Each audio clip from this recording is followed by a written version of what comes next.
मीठे रस से भरोली राधा रानी लागे, महारानी लागे, મને કાળો કાળો યમુનાજીનું પાણી લાગે. રાધે રાધે. ભાદરવા સુદ આઠમ એટલે રાધા અષ્ટમી, ભાદરવા સુદ આઠમ એટલે ધરો આઠમ.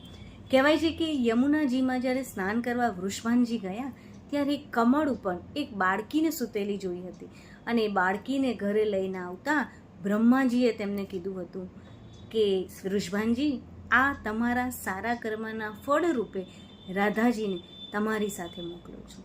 કહેવાય છે કે રાધા એટલે બે કાના લગાડીએ ત્યારે રાધા શબ્દ બને. રાધે રાધે, રાધે રાધે, આ શબ્દ કાનાને ખૂબ પ્રિય. શ્રીમદ દેવી ભાગવત પુરાણમાં કહ્યું છે કે રાધા એટલે રાસમંડળની અધિષ્ઠાત્રી દેવી. શ્રી કૃષ્ણ સંસારને મોહિત કરે છે, જ્યારે રાધા શ્રી કૃષ્ણને મોહિત કરે છે.